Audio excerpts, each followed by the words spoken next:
Olá, pessoal! Mais um episódio aqui no nosso canal do Design Regenerativo. Eu sou a Cassiana Buozzi, falando sobre futuros regenerativos, e hoje tem um convidado super especial, Caio Vassão, um super especialista em design, cada vez mais falando de futuros e de futuros regenerativos. E é uma honra recebê-lo, Caio. Muito bem-vindo aqui conosco. Caio, tudo bem? Tudo bem, pessoal? Como é que tá? Tudo bem, Cassi? Tudo ótimo. Muito obrigada aí por aceitar o nosso Imagina. convite. Acho que você é um dos grandes mestres de design. Se a gente fala de design de culturas regenerativas e ainda mais sabendo que você vem explorando cada vez mais essa temática, quer dizer, você já explora tudo isso há muito mais tempo, né? E é impressionante como o seu próprio trabalho evolui e hoje você já vem, inclusive, escrevendo um livro, mas, pessoal, a gente vai falar do livro dele mais no final aqui do nosso episódio. Então, eu te convido primeiro a se apresentar, né? Eu já te conheço, já te admiro um montão aí, Caio, mas se você puder, então, fazer uma breve apresentação aí para o público, do que se trata o seu trabalho, quem é Caio Vassão? Bom, eu tenho formação em arquitetura, né? Sou arquiteto urbanista de formação, fui migrando para a área de design. Fui e voltei para design várias vezes e, depois de um ponto, eu comecei a me envolver com processos de cultura organizacional, antropologia, o entendimento dos processos sociais, né? E como é que isso se desenvolve em organizações públicas, privadas, grandes, pequenas. E para entender isso, especialmente o contexto da complexidade do mundo contemporâneo, desenvolvi uma abordagem chamada Meta Design, que não foi o que inaugurei, eu inventei ela. O que eu fiz foi, na verdade, reinventar o Meta Design a partir de uns 15, 16, 17 anos para cá. Publiquei um livro a respeito, já uns 12, 13 anos atrás, e estou muito engajado hoje em dia em cultura organizacional e relacionado muito intimamente aí com a cultura regenerativa. Muito bom, muito legal. Então, já que a gente fala tanto aqui no canal do Design de Culturas Regenerativas, vamos entender um pouquinho do que se trata, então, o Meta Design. Dá para você dar uma palhinha Claro. aí para a gente poder avançar para futuros, então?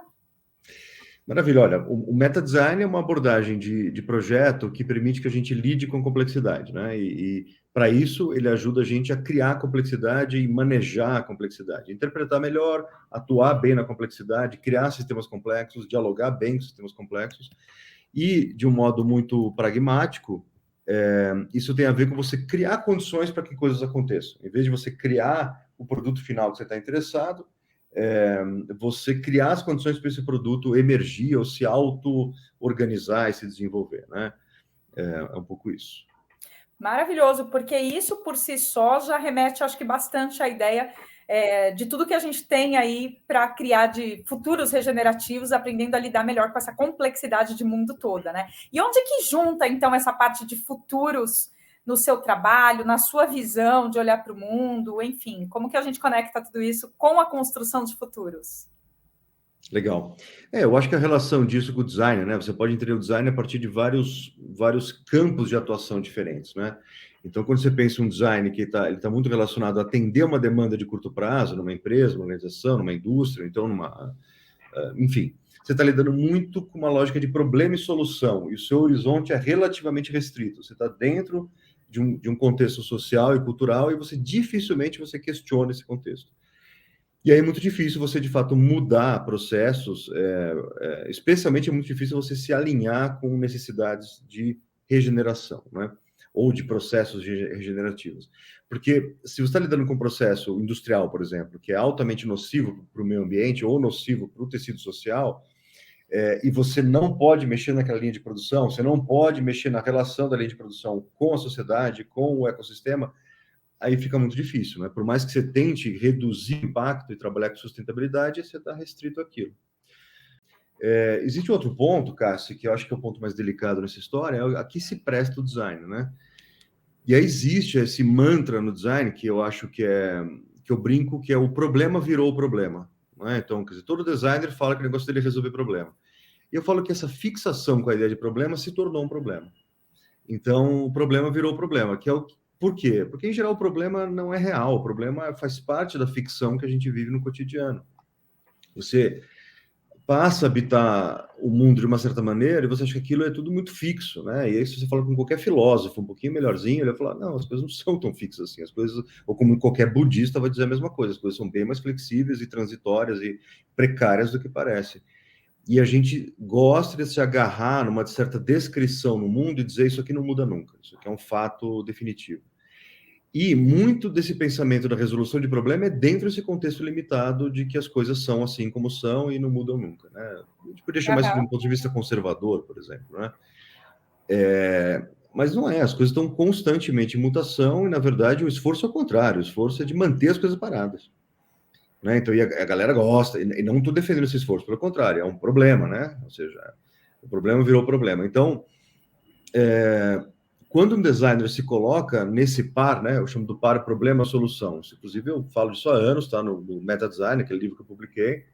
Tá lá, o problema de entender o mundo como problema, né? O meta-problema. Né? Então, você repete uma palavra na mesma frase, bota a meta antes, tá tudo certo. Então, o meta-problema é o problema.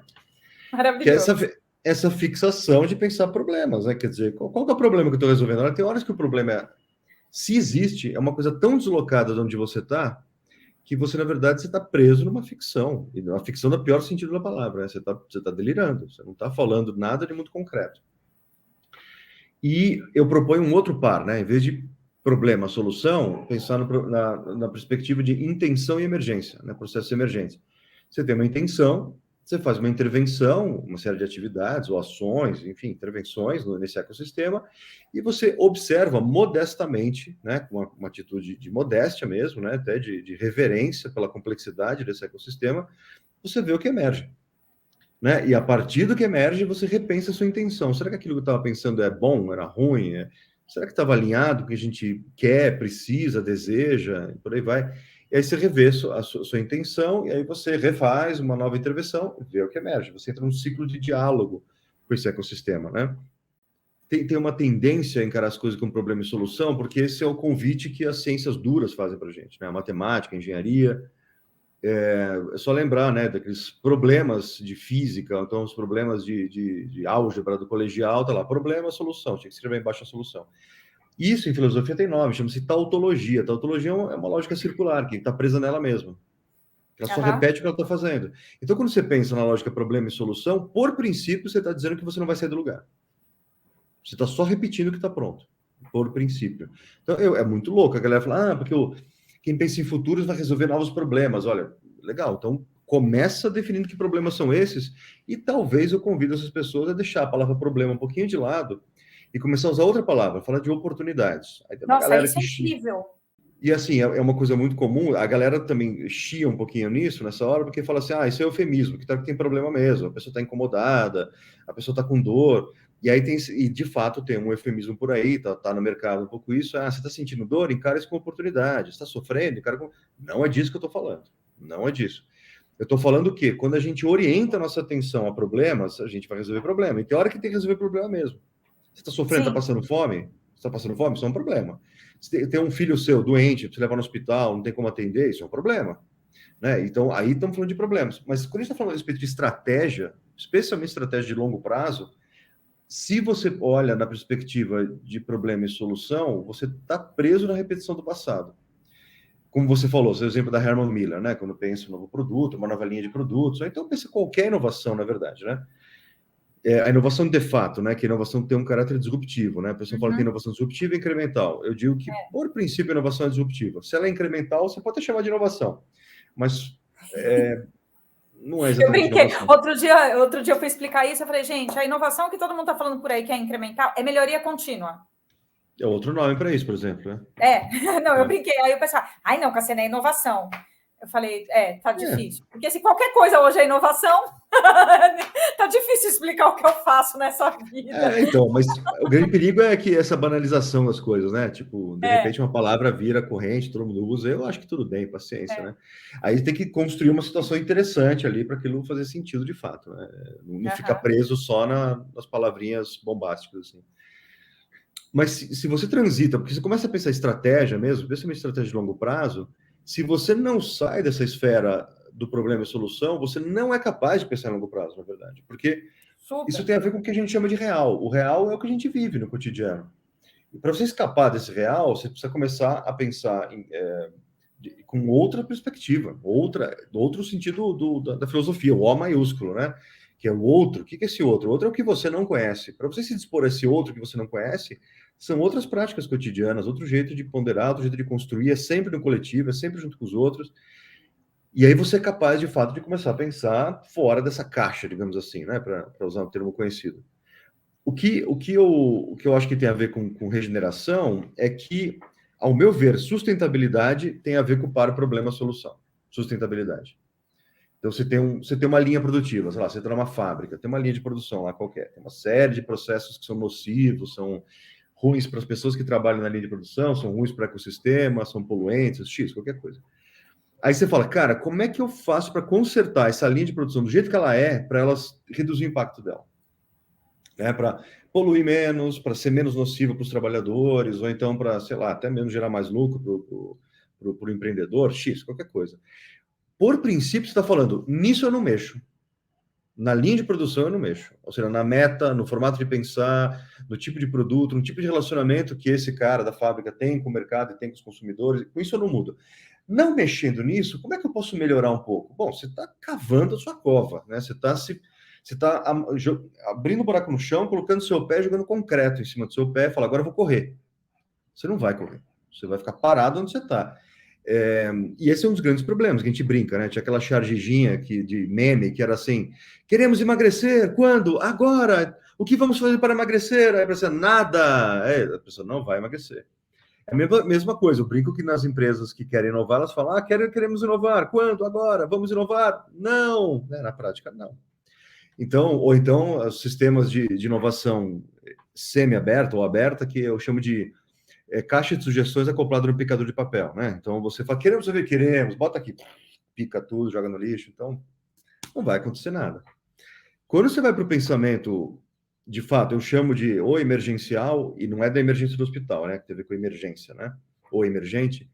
Eu prefiro usar o termo ecossistêmico, né? Quando você começa a pensar ecossistemicamente, você percebe que, assim, tem duas vertentes muito fortes, né? Uma é um trabalho individual ou isolado, relativamente, que a pessoa de fato se dedica a uma construção de longo prazo, aprofundada, sabe? Estudiosos e estudiosas que de fato mergulham num tema, num assunto, ou vários assuntos, ou num trajeto, ou num caminho, e você vê que aquela pessoa vai de fato construindo um cabedal, ou uma forma de ver as coisas que intrinsecamente é disruptiva, é um jeito aberto, intenso e combinatório e transformativo de ver as coisas.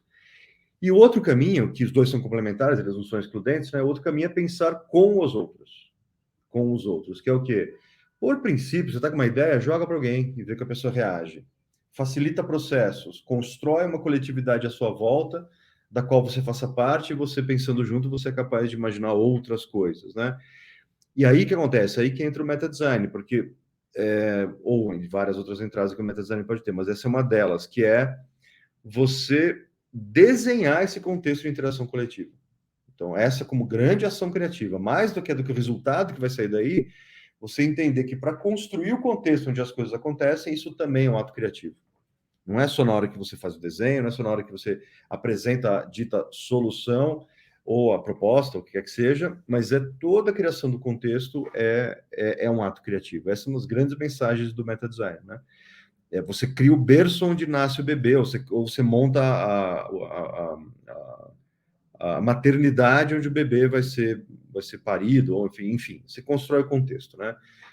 Você monta uma escola para que pessoas possam ser educadas, você faz o plano diretor para uma cidade poder emergir, você faz uma coisa que acolhe a complexidade. Então, e eu acho que a grande ferramenta, eu falo que a grande antena para você entender complexidade, entender como é que você pode criar sistemas regenerativos, é você entender a comunidade como uma espécie de uma antena, que o indivíduo se pluga e a partir da comunidade, a partir desse coletivo, ele consegue entender uma coisa muito maior. Eu brinco com a história do QI, né? Um QI médio de um ser humano é 120. Né? Médio, a pessoa medíocre é 120. Um gênio é 170. O cara mais inteligente que já viveu na história deve ter 230, uma coisa assim. Mas se você pega 20 pessoas de QI medíocre, você tem um QI de 2.400. Nenhum ser humano tem QI de 2.400. Né? Por mais que isso seja forçado, isso é uma metáfora meio fraca que eu acabei de falar, mas dá a entender o que pode ser a inteligência coletiva. É sempre muito superior ao que o indivíduo pode pensar. Então, como é que a gente aposta nisso e de fato atua nisso? eu acho que essa é uma das chaves para entender futuros regenerativos, né? Quer dizer, porque a regeneração tem a ver exatamente com retecer tecidos, né? Que foram esgarçados, rasgados, e muitas vezes pelas próprias inovações. Porque a inovação, por princípio, ela é rasgadora, né? Ela vem rasgando a estrutura social, cultural, ecológica, natural, dos biomas, dos antromas, né? Que o antroma é um ambiente feito pelo homem. Ela vem rasgando. E aí a regeneração é sempre necessária. A regeneração sempre acontece. Acabei de fazer uma cirurgia no joelho. Eu sei que quem está reconstruindo meu joelho, um pedaço foi o médico, né? Ele puxou o tendão, parafusou no meio da patela. Maravilha, mas a partir de agora é o meu corpo que tem que trabalhar para poder reconstruir. É a mesma coisa que uma floresta, a mesma coisa até com o tecido social. Você precisa parar de intervir a partir de uma perspectiva de grande escala, né? Entrar e devastar uma floresta, entrar e obrigar as pessoas a mudarem de lugar, que aconteceu, por exemplo, na Revolução Industrial. Por que o tecido social é tão esgarçado hoje em dia, tão destruído? Porque a Revolução Industrial fez isso. E foi projetado, isso não foi sem querer. Não foi que o empresário, não sei como fazer. Não, ele, de maneira muito insensível, interviu numa série de comunidades que existiam, destruiu elas para poder criar essa nova classe social chamada operário. Isso é uma coisa destrutiva, assim. O que surgiu nos grandes ambientes urbanos é essa sensação constante de alienação. As pessoas não sabem a origem foi essa aí. Havia um tecido social riquíssimo que existia no mundo, sofisticadíssimo, no mundo inteiro, e a Revolução Industrial simplesmente não foi nem rasgar, foi jogar ácido na sociedade, assim, quase que não sobrou nada, um monte de pessoas atomizadas, quem sou eu, o que eu faço, vou trabalhar, porque é a única coisa que eu posso fazer, e é o que sobra, né, sobreviver de acordo com os critérios que aparecem dados pela indústria. A gente está meio concluindo esse período histórico, né, tipo, a indústria está meio ficando quietinha, ela não vai desaparecer, o mundo pós-industrial não é que, né, não é um mundo sem indústria, mas é um mundo em que a indústria não predomina no imaginário. E a indústria, quem sabe, não seria tão destrutiva quanto ela é hoje. Enfim, ou seja, como é que você... Para poder ter regeneração, você precisa, de alguma maneira, contribuir diretamente para que você crie as condições para essa regeneração acontecer. E um dos aspectos fundamentais é você tecer essas relações, né? Juntar as pessoas em contextos cada vez mais sofisticados de interação, né? Desenhar interações criativas e produtivas, né? Desenhar interações sociais. E aí as duas coisas que você colocou mais cedo, né? A regeneração como mexer no verde ou mexer no social, né? Nessa hora as duas coisas estão entrelaçadas, não tem como separar. Também a gente adora falar, vou resolver o problema social, o problema da poluição. E aí, com isso, eu crio uma situação social absolutamente horrível, assim, destrutiva, enfim.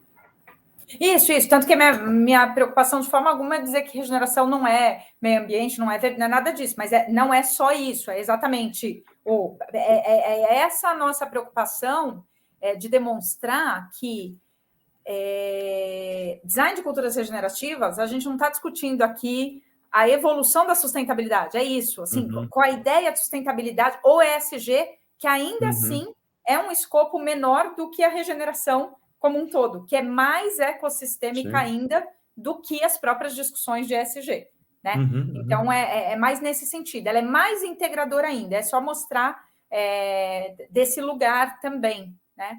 E, Caio, falando do seu livro, tem um livro, qual é aqui? Ecologia do Corpo, é isso? Conta um pouco para a gente, porque tem tudo a ver, né, com essa temática aí da regeneração também. Conta um pouquinho para a gente o que é essa tal de sociedade transformacional que você vem falando.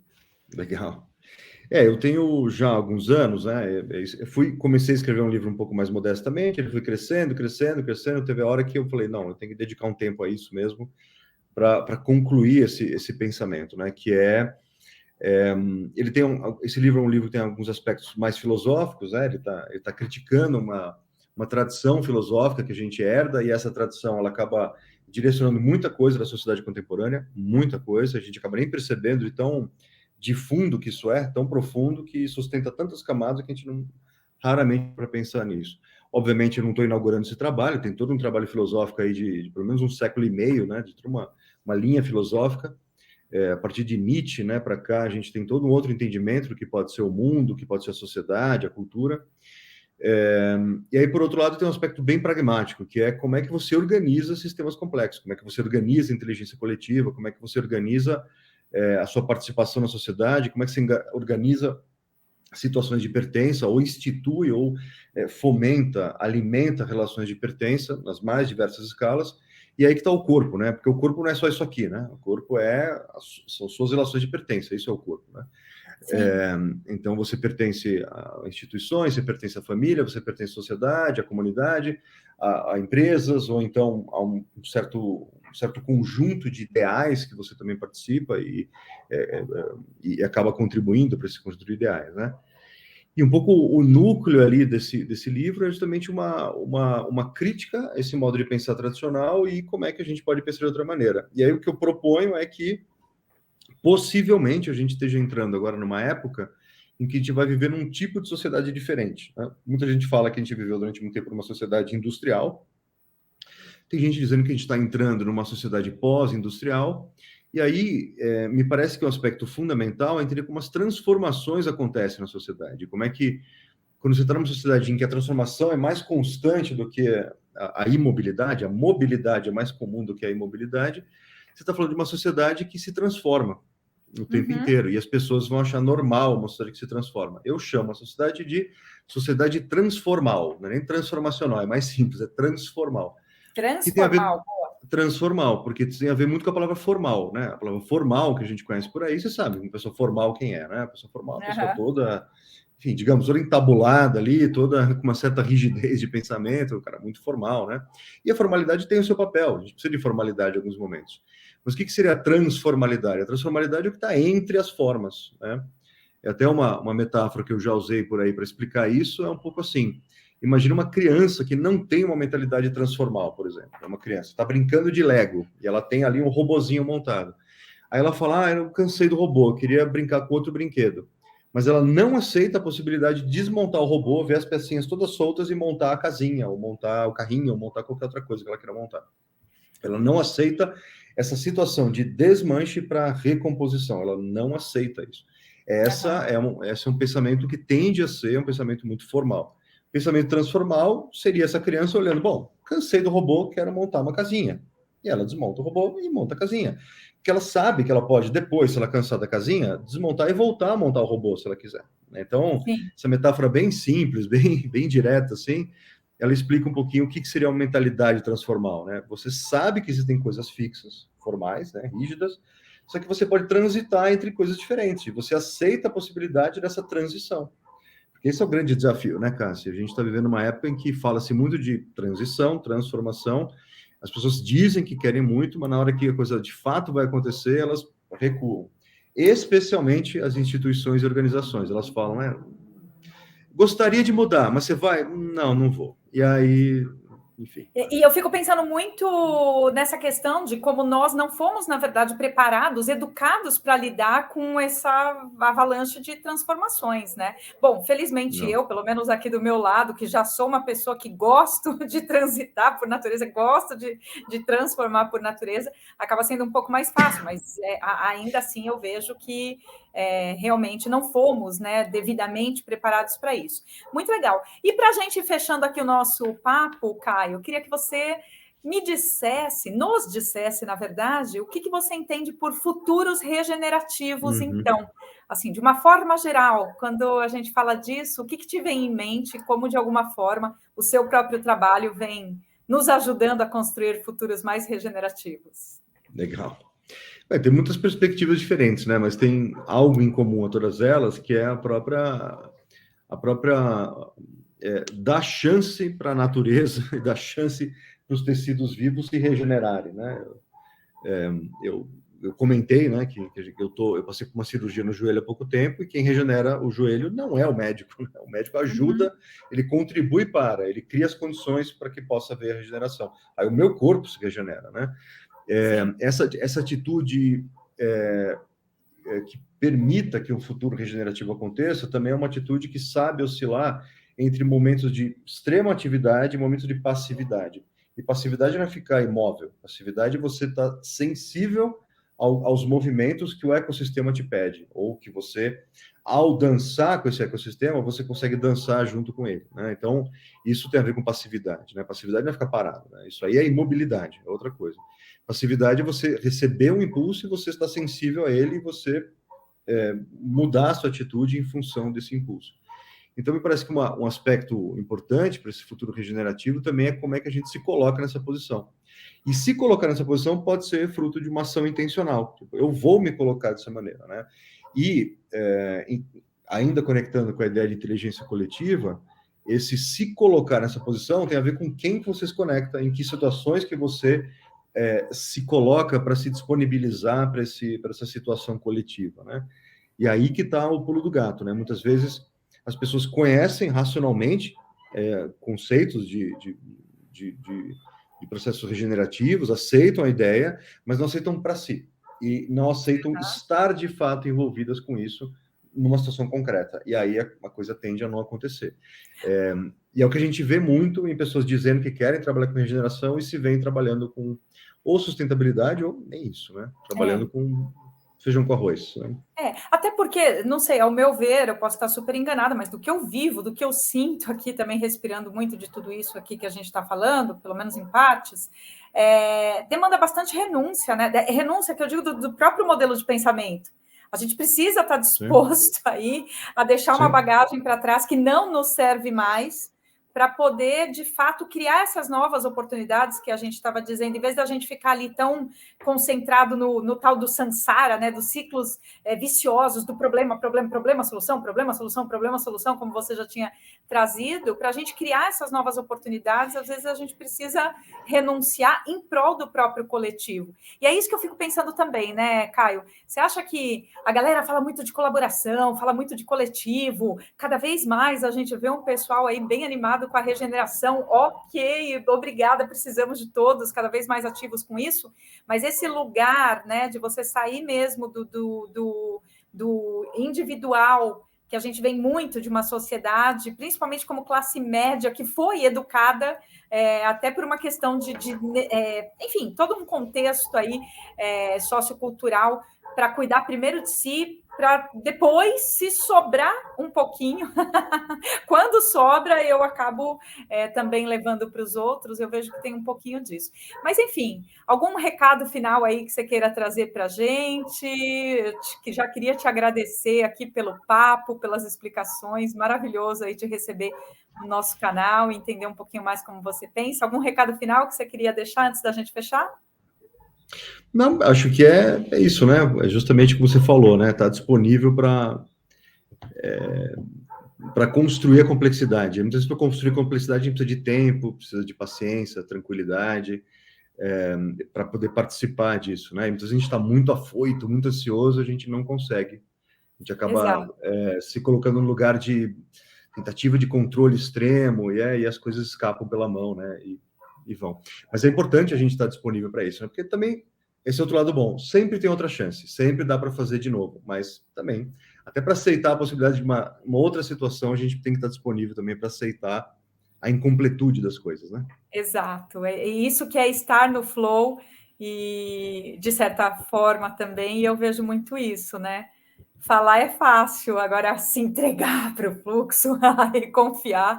Mas é isso, estamos aí, estamos buscando nos entender cada vez mais e aprendendo cada vez mais com a natureza. Quer dizer, reaprendendo, né? Porque, como a gente já falou, a gente sabe que os nossos ancestrais todos, em tantos outros vídeos aí que você tem falado também, a gente sabe que, nossa, quanta sabedoria, quanta inteligência nessa conexão com a própria inteligência da natureza existia antes, a gente foi se separando, e que incrível a gente poder voltar e refletir sobre tudo isso e ainda aplicar tecnologias a favor, né, da própria humanidade, da própria natureza, como parte do seu trabalho aí.